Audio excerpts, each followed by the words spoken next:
ಈ ರೀತಿ chicken fry ಮಾಡಿದ್ರೆ 1 ಕೆ ಜಿನೇ ಇಬ್ಬರೇ ಖಾಲಿ ಮಾಡ್ತಾರೆ. ಅಷ್ಟು ಟೇಸ್ಟಿಯಾಗಿರುತ್ತೆ. ಒಂದು ಸಲ ಟ್ರೈ ಮಾಡಿ ನೋಡಿ.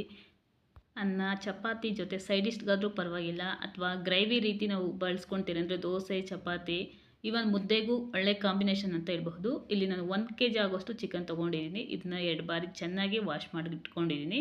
ನಂತರ ಒಂದು 1/4 ಟೇಬಲ್ ಸ್ಪೂನ್ ಅರಿಶಿನ ಪುಡಿ ಹಾಕಿ ಮತ್ತೆ ಒಂದೆರಡು ಬಾರಿ ಚೆನ್ನಾಗಿ ವಾಶ್ ಮಾಡಿ ತೊಗೊಂಬಂದಿದ್ದೀನಿ. ಈ ರೀತಿ ವಾಶ್ ಮಾಡಿಕೊಂಡು ತೊಗೊಂಬಂದರೆ ಅರಿಶಿನ ಪುಡಿ ಹಾಕಿದರೆ ಅದರಲ್ಲಿ ಏನೇ ಇದ್ದರೂ ಟಾಕ್ಸಿಸ್ ಎಲ್ಲ ಹೋಗುತ್ತೆ ಅಂತ. ಒಂದು ಕುಕ್ಕರ್ಗೆ ನಾನು ಇದನ್ನು ಸೇರಿಸ್ಕೊಳ್ತಾ ಇದ್ದೀನಿ. ನಂತರ ಕುಕ್ಕರ್ಗೆ ಸೇರಿಸ್ಕೊಂಡಿದ್ದ ನಂತರ 1 ಲೋಟ ಆಗೋಷ್ಟು ನೀರನ್ನ ಸೇರಿಸ್ಕೊಂಡಿದ್ದೀನಿ. ಜಾಸ್ತಿ ನೀರು ಸೇರಿಸ್ಕೊಳ್ಳೋದು ಬೇಡ, ಚಿಕನ್ ಮುಳುಗೋವಷ್ಟು ನೀರು ಸೇರಿಸ್ಕೊಂಡ್ರೆ ಸಾಕಾಗುತ್ತೆ. ನಂತರ ಇದಕ್ಕೆ 1/4 ಟೇಬಲ್ ಸ್ಪೂನ್ ಆಗೋಷ್ಟು ಅರಿಶಿನ ಪುಡಿನ ಸೇರಿಸ್ಕೊಳ್ಳೋಣ. ಹಾಗೆ ಸ್ವಲ್ಪ ಚೆನ್ನಾಗಿ ಚಿಕನ್ನಲ್ಲಿ ಉಪ್ಪು ಹಿಡೀಲಿ ಅಂತ ಸ್ವಲ್ಪ ಉಪ್ಪನ್ನು ಸೇರಿಸ್ಕೊಳ್ತಾ ಇದ್ದೀನಿ. ಈಗ ಒಂದು ಸಲ ಮಿಕ್ಸ್ ಮಾಡಿ ಲಿಡ್ ಕ್ಲೋಸ್ ಮಾಡಿ 1 ವಿಷಿಲ್ ಬೇಯಿಸ್ಕೊಳ್ಳೋಣ.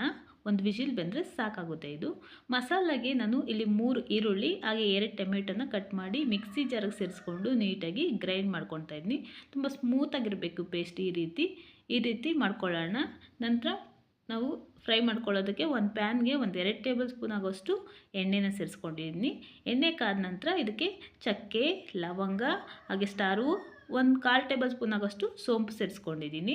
ಸ್ವಲ್ಪ ಚೆನ್ನಾಗಿ ಚಟಪಟ ಆದ ನಂತರ ನಾವು ರೆಡಿ ಮಾಡಿ ಇಟ್ಕೊಂಡಿರೋಂಥ ಟೊಮೆಟೊ ಮತ್ತು ಈರುಳ್ಳಿ ಪೇಸ್ಟ್ನ ಸೇರಿಸ್ಕೊಂಡು ಸ್ವಲ್ಪ ಎಣ್ಣೆಯಲ್ಲಿ ಚೆನ್ನಾಗಿ ಫ್ರೈ ಮಾಡ್ಕೊಳ್ಳೋಣ.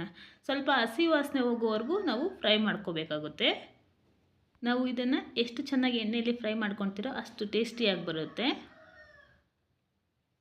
ಸ್ವಲ್ಪ ಕಲರ್ ಚೇಂಜ್ ಆಗ್ತಾ ಇದೆ. ಈ ರೀತಿ 1 2ರಿಂದ 3 ನಿಮಿಷ ಚೆನ್ನಾಗಿ ಫ್ರೈ ಮಾಡ್ಕೋಬೇಕು. ಸುತ್ತಲೂ ಎಣ್ಣೆ ಅಂಶ ಎಲ್ಲ ಬಿಟ್ಕೊಳ್ಳೋ ರೀತಿ ಫ್ರೈ ಮಾಡ್ಕೊಂಡಿದ ನಂತರ ಇದಕ್ಕೆ 2 ಟೇಬಲ್ ಸ್ಪೂನ್ ಆಗೋಷ್ಟು ಶುಂಠಿ ಬೆಳ್ಳುಳ್ಳಿ ಪೇಸ್ಟು ಹಾಗೆ 5 ಹಸಿಮೆಣ್ಸಿನ್ಕಾಯಿ ಸೇರಿಸ್ಕೊಳ್ತಾ ಇದ್ದೀನಿ. ಈ ಫ್ರೈಗೆ ಹಸಿಮೆಣ್ಸಿನ್ಕಾಯಿ ಘಾಟು ಹಾಗೆ ಶುಂಠಿ ಬೆಳ್ಳುಳ್ಳಿ ಇದು ಫ್ಲೇವರ್ ತುಂಬ ಚೆನ್ನಾಗಿರುತ್ತೆ. ಇದನ್ನು ಸೇರಿಸ್ಕೊಂಡು ಎಣ್ಣೆಯಲ್ಲಿ ನೀಟಾಗಿ ಫ್ರೈ ಮಾಡ್ಕೊಳ್ಳೋಣ. ನಂತರ ಸ್ವಲ್ಪ ಕೊತ್ತಂಬರಿ ಸೊಪ್ಪು ಹಾಗೆ ಪುದೀನ ಸೊಪ್ಪನ್ನ ಸೇರಿಸ್ಕೊಂಡು ಇದರಲ್ಲೇ ನೆಕ್ಸ್ಟ್ ಫ್ರೈ ಮಾಡ್ಕೊತಾ ಇದ್ದೀನಿ. ಹೀಗೆ ಒಂದೊಂದೇ ಇಂಗ್ರೀಡಿಯೆಂಟ್ಸ್ ಹಾಕ್ಕೊಳ್ತಾ ಚೆನ್ನಾಗಿ ಫ್ರೈ ಮಾಡ್ಕೋಬೇಕು. ಸ್ವಲ್ಪ ಹಸಿ ವಾಸನೆ ಹೋಗೋವರೆಗೂ ಚೆನ್ನಾಗಿ ಫ್ರೈ ಮಾಡ್ಕೊಳ್ಳೋಣ. ನಂತರ ನಾವು ಬೇಯಿಸಿಟ್ಕೊಂಡಿರೋಂಥ ಚಿಕನ್ನು ಈ ರೀತಿ ಆಗಿದೆ. 1 ವಿಷಿಲ್ ಬೇಯಿಸ್ಕೊಂಡಿದ್ದೀರಲ್ಲ, ಈಗ ಚಿಕನ್ ಸಪ್ರೇಟಾಗಿ ಮತ್ತು ನೀರು ಸಪ್ರೇಟಾಗಿ ಸೇರಿಸ್ಕೋಬೇಕು. ಅದಕ್ಕೆ ನಾನು ಚಿಕನ್ ಮಾತ್ರ ತೆಗೆದು ನಾವು ಮಾಡ್ಕೊತಾ ಇರೋ ಫ್ರೈಗೆ ಸೇರಿಸ್ಕೊಳ್ತಾ ಇದ್ದೀನಿ. ನೀರನ್ನ ಒಂದೇ ಸರಿ ಸೇರಿಸ್ಕೋಬಾರ್ದು. ಚಿಕನ್ ಸ್ವಲ್ಪ ಎಣ್ಣೆಯಲ್ಲಿ ಫ್ರೈ ಮಾಡ್ಕೊಳ್ಳೋಣ. ಅದಕ್ಕೆ ಚಿಕನ್ ಮಾತ್ರ ತೆಗೆದು ಸೇರಿಸ್ಕೊಳ್ತಾ ಇದ್ದೀನಿ. ನಂತರ ಇದರಲ್ಲಿರೋ ನೀರಿನಂಶ ಬಿಸಾಡೋದು ಬೇಡ, ಇದೇ ನೀರಿನಂಶನ ಮತ್ತೆ ಸೇರಿಸ್ಕೊಳ್ಳೋಣ. ಈಗ ಚಿಕನ್ನೆಲ್ಲ ಸೇರಿಸ್ಕೊಂಡು 1 2 ನಿಮಿಷ ಫ್ರೈ ಮಾಡ್ಕೊಳ್ಳೋಣ. ಚಿಕನ್ ಈಗಾಗಲೇ ಬೆಂದಿರೋದ್ರಿಂದ ಜಾಸ್ತಿ ಮಗ್ಚಾಕಿ ಅದು ತುಂಬ ಸ್ಮ್ಯಾಶ್ ಆಗೋದೆಲ್ಲ ಬೇಡ. ಇದಕ್ಕೆ 1 ಟೇಬಲ್ ಸ್ಪೂನ್ ಆಗೋಷ್ಟು ಚಿಕನ್ ಮಸಾಲ ಪೌಡರ್, ಅರ್ಧ ಟೇಬಲ್ ಸ್ಪೂನ್ ಆಗೋಷ್ಟು ಗರಂ ಮಸಾಲ, 1/4 ಟೇಬಲ್ ಸ್ಪೂನ್ ಆಗೋಷ್ಟು ಅರಿಶಿನ ಪುಡಿ ಹಾಗೆ 1/4 ಟೇಬಲ್ ಸ್ಪೂನ್ ಆಗೋಷ್ಟು ಕಾಳು ಮೆಣಸಿನ ಪುಡಿ, ನಂತರ 2 ಟೇಬಲ್ ಸ್ಪೂನ್ ಆಗೋಷ್ಟು ಧನಿಯಾ ಪುಡಿನ ಸೇರಿಸ್ಕೊಳ್ತಾ ಇದ್ದೀನಿ. ನಂತರ ಇದಕ್ಕೆ ರುಚಿಗೆ ಎಷ್ಟು ಬೇಕೋ ಅಷ್ಟು ಉಪ್ಪು ನೋಡಿಕೊಂಡು ಸೇರಿಸ್ಕೋಬೇಕು. ಆಗಲೇ ನಾವು ಚಿಕನ್ ಬೇಯಿಸೋದಕ್ಕೂ ಸ್ವಲ್ಪ ಉಪ್ಪು ಹಾಕಿದ್ರಿ, ಹಾಗೆ ರುಚಿಗೆ ಎಷ್ಟು ಬೇಕೋ ಅಷ್ಟು ಮಾತ್ರ ಸೇರಿಸ್ಕೋಬೇಕಾಗುತ್ತೆ. ಚೆನ್ನಾಗಿ ಒಂದ್ಸಲ ನೀಟಾಗಿ ಮಿಕ್ಸ್ ಮಾಡ್ಕೊಳ್ಳೋಣ. ಸ್ವಲ್ಪ ಚೆನ್ನಾಗಿ ಮಿಕ್ಸ್ ಮಾಡ್ಕೊಂಡಿದ್ದ ನಂತರ ನಾವು ಈಗಾಗಲೇ ಬೇಯಿಸಿಟ್ಕೊಂಡಿರೋ ನೀರನ್ನ ಇದೆಯಲ್ವ ಅದನ್ನೇ ಸೇರಿಸ್ಕೊಳ್ಳೋಣ. ಇದಕ್ಕೆ ನಾವು ಸಪ್ರೇಟಾಗಿ ನೀರೇನು ಸೇರಿಸ್ಕೊಳ್ಳೋ ಅವಶ್ಯಕತೆ ಇಲ್ಲ. ಅದು ಅಷ್ಟೇ ನಮಗೆ ಕನ್ಸಿಸ್ಟೆನ್ಸಿ ನೋಡಿಕೊಂಡು ಸೇರಿಸ್ಕೋಬೇಕು. ನಮಗೆ ಗ್ರೇವಿ ಜಾಸ್ತಿ ಬೇಕು ಅಂದರೆ ಪೂರ್ತಿ ನೀರಿನ ಅಂಶ ಸೇರಿಸ್ಕೊಳ್ಳೋಣ. ಇಲ್ಲಾಂದರೆ ನಮಗೆ ಎಷ್ಟು ಕನ್ಸಿಸ್ಟೆನ್ಸಿ ಬೇಕೋ ಅಷ್ಟು ಮಾತ್ರ ಸೇರಿಸ್ಕೊಂಡ್ರೆ ಸಾಕಾಗುತ್ತೆ.